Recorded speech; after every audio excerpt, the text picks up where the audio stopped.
On November 24, 1971, Dan Cooper was a passenger on Northwest Airlines Flight 305 from Portland to Seattle, a 30-minute flight. The 30-minute flight from Portland to Seattle is a commuter's shrug, a brief ascent over the gray-green sprawl of the Pacific Northwest.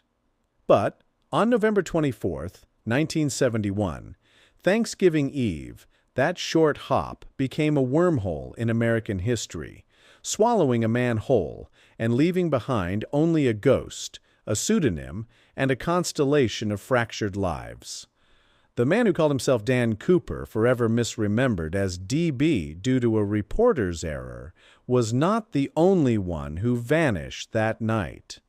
The people he touched, the ones who served him bourbon and looked into his calm, unremarkable face, carried him with them for the rest of their lives. They became custodians of a secret they didn't ask for, their own stories forever intertwined with a mystery that refused to die. The flight attendant, Tina Mucklow, née Barrow, Florence. Tina Schaffner was 23 years old. To the man in 18C, she was simply Miss. She was a Northwest Orient Airlines stewardess, a job that promised glamour but delivered long hours, coffee burns, and the casual authority of a captain's world. She was raised in a devout Catholic family in Seattle, the kind of household where poise was a virtue and composure was a shield. When she handed the note back to him after reading it, "Miss, I have a bomb and would like you to sit by me," she expected a prank. His eyes, a nondescript brown, didn't waver. He opened his briefcase, revealing a glimpse of red cylinders and a tangle of wires. The world, for Tina, contracted into a pinpoint of terrifying clarity. She sat. For the next 5 hours, she was his conduit. She relayed his demands: $200,000 in unmarked $20 bills, 4 parachutes, 2 primary, 2 reserve, a fuel truck. She sat beside him as the plane circled Seattle, waiting for the airline and the FBI to assemble the ransom. He was polite. He smoked Raleigh cigarettes. He ordered a second bourbon and soda. He asked about the fuel range of the Boeing 727. He showed her the bomb again, just to be sure she understood the gravity. She learned the topography of his face, the wide-set eyes, the olive skin, the unmemorable arrangement of features that made him a phantom even in plain sight. In Seattle, after the passengers were released in exchange for the ransom and parachutes, she was among the last crew asked to stay. He told them to take the passengers, the other 2 stewardesses, and go. She was supposed to stay. She and the flight engineer Bob were to remain. In the final moments before takeoff for the second leg, he changed his mind. He looked at her, perhaps seeing the tremor she was fighting so hard to conceal, and said, "You go, too." She walked down the air stair, her nylon uniform thin against the cold Seattle wind, clutching a handful of cigarette butts he'd left in an ashtray, evidence she'd instinctively collected. She watched the plane taxi away, its rear stairs still deployed, a dark mouth open to the night. After the hijacking, Tina became a focal point of the FBI investigation. She was debriefed endlessly, asked to recall the precise shade of his tie clip, the cadence of his speech. She gave detailed descriptions that led to countless sketches, none of which ever matched a name. The public, hungry for the romance of the gentleman bandit, turned her into a footnote in his story. She couldn't bear it. The composure that had been her shield became her cage. She stopped flying. The sound of a jet engine, the smell of jet fuel, the polite chime of a seatbelt sign, all were triggers. She moved back in with her parents in Seattle. Then, in 1972, she quietly left the country. She entered a religious order, the Monastery of the Precious Blood in Canada. She took a new name, took vows of silence and contemplation, and for decades she was Sister Tina. She told no one in the convent about her past. The hijacking was a sin she had witnessed, a violence done to her sense of safety, and she sought to wash it away in a life of prayer. She never married, never had children. The family who asked for details, her nieces and nephews, born in the 80s and 90s, only knew her as Aunt Tina, a distant, serene figure who lived in a cloister. When they were old enough to learn the story from a magazine or a documentary, the questions came. At family Thanksgivings, the holiday forever stained by the event, they would gently probe. What was he really like? A nephew would ask, handing her a cup of tea, the same polite ritual from the airplane. For years, she would shake her head, a small, sad smile on her lips. He was a man, she would say, just a man who decided to be someone else for a night. Later, in the 2000s, after she left the order and lived a quiet, secular life in Oregon, she became more forthcoming. She gave interviews to a few select investigators, always on the condition of privacy for her family. She provided details that no one else could. The specific way he folded his tie clip into his pocket, the fact that he'd asked if the flight engineer was married, he said yes, with a family, and her chilling observation that he seemed more anxious about the parachutes than the money. In 2024, when the McCoy children came forward, Tina was 76, living in a small apartment in Portland, a city she rarely left. She did not speak to the media, but she spoke to her family. It wasn't him, she told her niece, with a certainty that came from 5 hours in the dark with a ghost. Richard McCoy was a soldier. This man was something else, something quieter and more desperate. The flight crew, Captain William Bill Scott and First Officer Robert Bob Ratazak. Captain William Scott was a veteran of World War II and Korea, a pilot who had flown bombers. He was 51 years old, with the steady, unflappable demeanor of a man who had stared down flak over the Rhine. First Officer Robert Ratazak was 33, a younger, more intense version of the same archetype. When the flight attendant, Mucklow, brought the note to the cockpit, their world shifted from navigation to negotiation. Scott's primary concern was the 36 other passengers. He communicated with the airline and the FBI with clipped professional efficiency. When they landed in Seattle, he was the one who insisted on the fuel truck, a delaying tactic to give the authorities more time. He kept his voice level over the intercom, telling passengers about mechanical difficulties. His hands, gripping the yoke, were steady. After Cooper jumped, the plane landed in Reno with the rear staircase still deployed.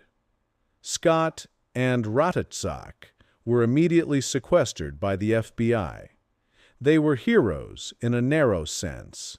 They had gotten their plane and most of their people back, but they were also the last men to have any control over the aircraft. They were grilled for hours. Did they feel the jump? Did they notice a pressure bump? Did they communicate with him over the interphone after takeoff? They had little to offer. The 727's aft stairs, a unique feature, had been lowered. They felt the draft, the change in cabin pressure, but in the cockpit, it was just another anomaly in an already anomalous night. For Scott, the event was a professional capstone. He retired from Northwest in 1974. He moved to a quiet suburb of Minneapolis, built a model train set in his basement, and rarely spoke of the hijacking. To his 2 sons, he was simply Dad, a man who fixed the family car, coached Little League, and kept a locked box in his closet. When his sons were teenagers, they found news clippings from 1971. They confronted him. He sat them down in his workshop. "I did my job," he said, oiling a set of locomotive wheels. "A man threatened my people. I got them home. That's all there is to it." But they pressed for details. "Did you see him? What did he sound like? What were you thinking when you took off from Seattle knowing he was going to jump?" Scott put down his tools. He looked at his sons, his face a map of exhaustion they'd never noticed before. "I was thinking about the weight of the money," he said. $200,000 in 20s is heavy, maybe 20 to 25 pounds. I was thinking about the wind chill at 10,000 feet in November, which would kill a man in minutes if he wasn't prepared. I was thinking about the trees. We were flying over the Cascades, miles of nothing but trees. And then I thought, he is not my problem anymore." He paused, but he became my problem again. Every time someone called, every time the FBI came back with a new question, every time I saw a parachute in a movie. He died in 1998, still believing that Cooper had perished in the jump. "The woods took him," he told his oldest son on his deathbed. "They always do." Robert Ratatzak's path was different. The hijacking left him with a restless energy. He continued flying for Northwest, but he became an avid skydiver himself, a psychological attempt to master the thing that had haunted him. He wanted to understand the logistics, where Cooper could have jumped, how he could have controlled the parachute, what the landing would have been like.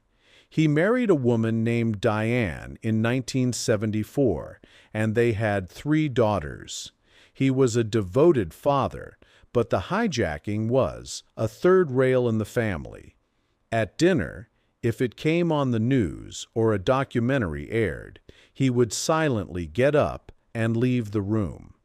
His daughters learned the story from books and the internet. When they were old enough, they asked him, their curiosity a form of love. In the 1990s, he began to open up.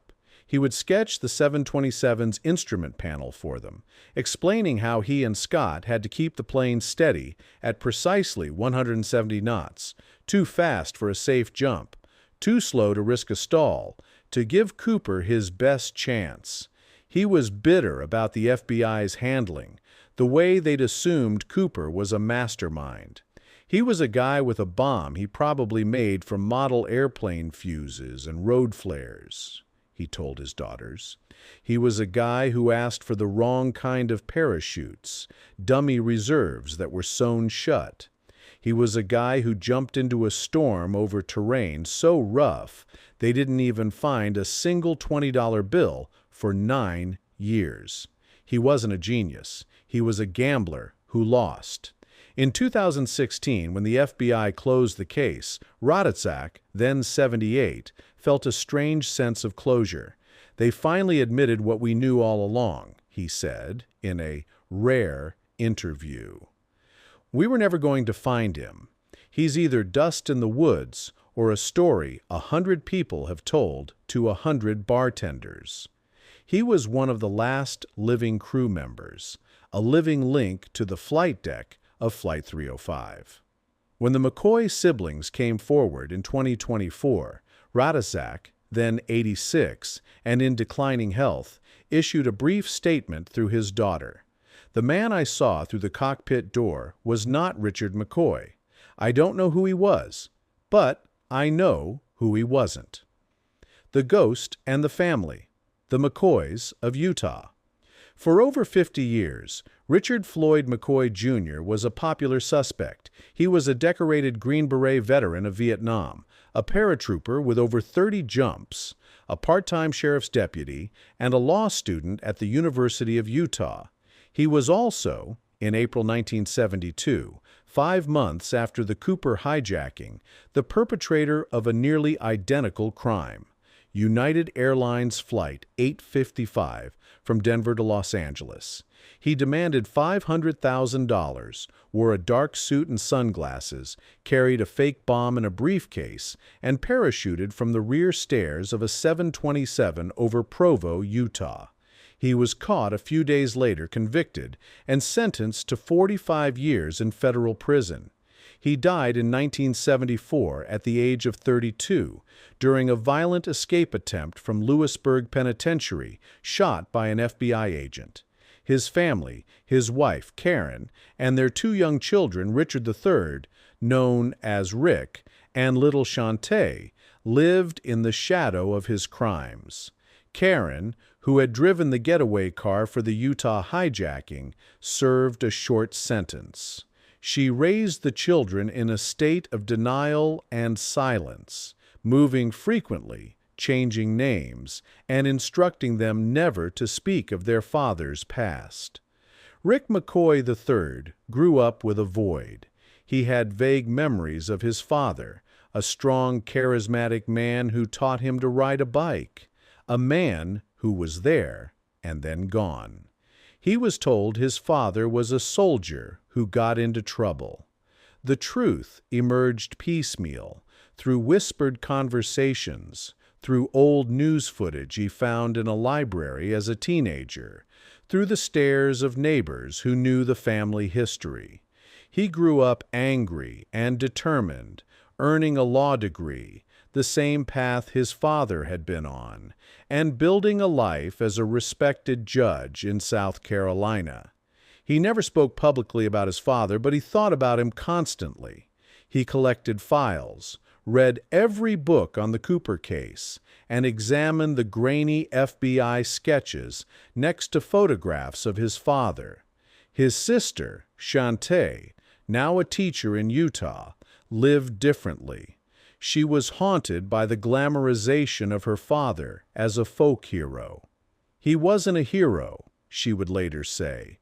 He was a man who left his two young children without a father. He was a man who terrorized innocent people.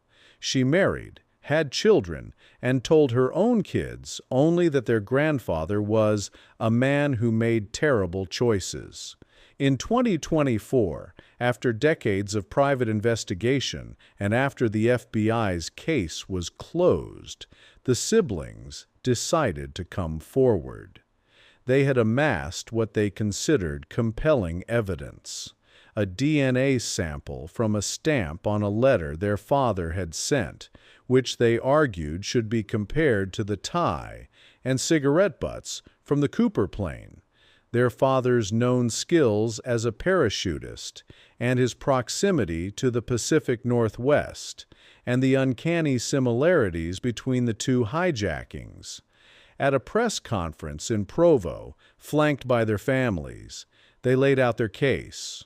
Rick, now a silver-haired man in his late 50s, spoke with the measured cadence of a judge. "We believe our father, Richard Floyd McCoy, Jr., was D.B. Cooper," he said. "We are not here for reward money or for fame. We are here because our family has carried this secret for 5 decades, and we believe the public deserves the truth." His children, Rick's own sons and daughters, sat in the audience, some of them hearing the full story for the first time. They had grown up knowing their grandfather was a hijacker, but the idea that he was the hijacker, the mythical D.B. Cooper, was a revelation. For them, the timeline suddenly clicked into place. Their grandfather, a decorated Green Beret, had returned from Vietnam a changed man, according to family lore, struggling, restless, fascinated by aviation and explosives. In the fall of 1971, he was a deputy sheriff in Utah, but he had taken a leave of absence, traveling to the Pacific Northwest for what he'd called a hunting trip. He returned with a large sum of cash, his wife would later hint to investigators, cash that was used to buy property and pay off debts. 5 months later, he attempted the same crime, But this time, the FBI was waiting. But the case remains circumstantial. The FBI did not reopen the investigation. The DNA from the tie, degraded and contaminated over the years, could not be conclusively matched to McCoy, and the crew members who were still alive, Tina Mucklow, Bob Radadzak, were adamant. The man they encountered was not Richard McCoy. They described Cooper as older, with a different build, a different demeanor. The aftermath. In the months following the McCoy family's declaration, the debate reignited with a ferocity not seen since the 1980s. Online forums exploded. Documentaries were rushed into production. The family of Richard McCoy found themselves thrust into a spotlight they had spent their lives avoiding. For Tina Mucklow, now 76, it was a painful echo. She had spent her life trying to forget the face in 18C, and now a new generation was demanding she remember it to compare to a man she'd never met. She gave no interviews, but her family reported that she was troubled by the McCoy claims. She said it wasn't him, her niece told a reporter. She said the man on the plane was not a military man. He was calm, but it was the calm of a desk worker, not a soldier. His hands were soft. For the McCoy children, Rick and Shantae, the public scrutiny was a crucible. They were accused of seeking fame, of trying to cash in on a legend. Their own children faced questions at school and at work. The family's Thanksgiving in 2024, 53 years to the week after the hijacking, was a tense affair. Around the table, the younger generation, the grandchildren of Richard McCoy Jr., finally asked the questions that had been waiting for decades.